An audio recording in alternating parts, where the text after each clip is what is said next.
दोस्तों, ममता भक्ति चैनल में आपका स्वागत है। मेरी ओर से सभी भाई बहनों को राम राम। तो आज हम पशुपतिनाथ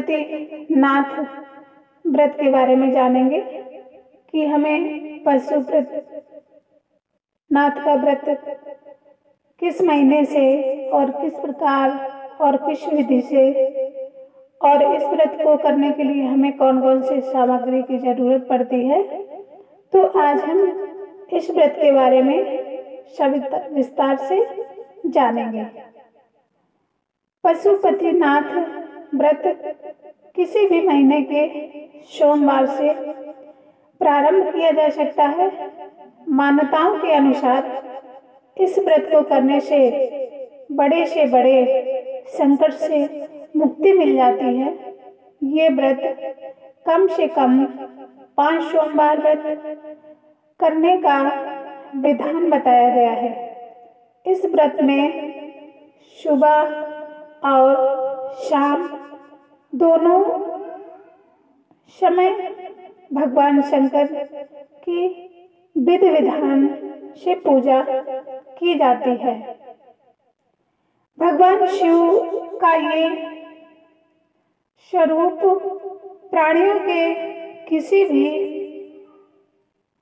मनोकामना को पूर्ण करने की क्षमता रखता है। शिव महापुराण में वर्णित पशुपतिनाथ व्रत देवाधिदेव महादेव के इस मंगल व्रत को करने से अगर कोई मनुष्य शास्त्रीय और सच्ची श्रद्धा से पूर्ण विधि विधान से इस व्रत को कर लेता है और जो मन में अपने मनोकामना रख करके इस व्रत को धारण करता है, वो मनोकामना अवश्य पूर्ण होती है। पशुपति व्रत करने की पूर्ण विधि और उसमें क्या क्या सामग्री होनी चाहिए मैं आपको सविस्तार बताती हूँ।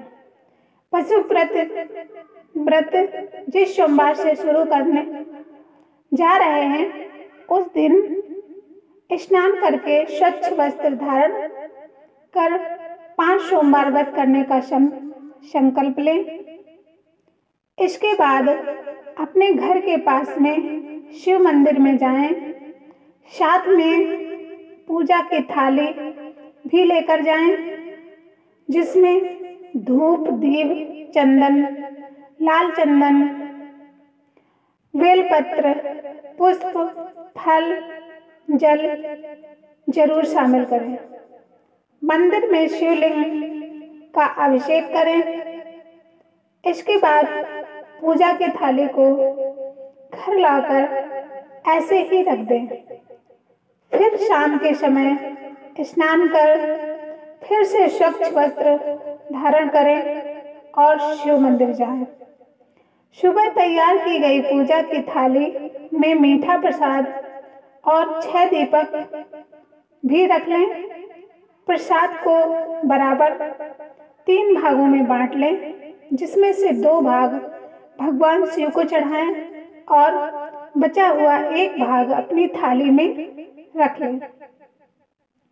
जिसके बाद आप जो 6 दिए लाए हैं उनमें से 5 दिए भगवान शिव के समक्ष जलाएं।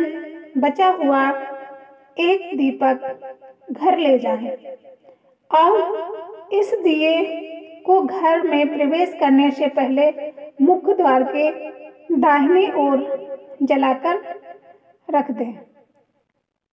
फिर घर में प्रवेश करने के बाद भोग का 1 भाग खुद ग्रहण करें।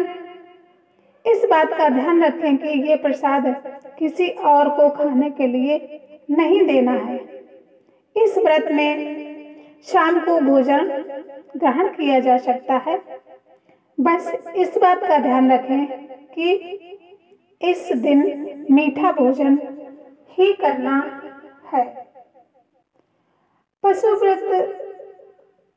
पशुपति व्रत के कुछ खास नियम हमें पालन करने होते हैं, वो इस प्रकार है। इस व्रत में सुबह शाम मंदिर जाना बहुत ही जरूरी होता है। इस व्रत में शाम की पूजा सबसे मुख्य होती है। ध्यान रखें कि व्रत करने वाले लोगों को दिन में सोना नहीं चाहिए। इस व्रत में फलाहार कर सकते हैं। यदि आप दोबारा से ये व्रत शुरू करना चाहते हैं तो एक सोमवार छोड़कर उसके अगले सोमवार से प्रारंभ कर सकते हैं। व्रत के दौरान दान पुण्य के काम अवश्य करें, किसी का दिल ना दुखाएं। पशुपति व्रत में श्री महादेव जी को मनाने के लिए हमें सबसे पहले ये संकल्प लेना होता है कि हे प्रभु, हमें सद्बुद्धि प्रदान करो कि हमारे जिह्वा से निकले हुए वाणी से किसी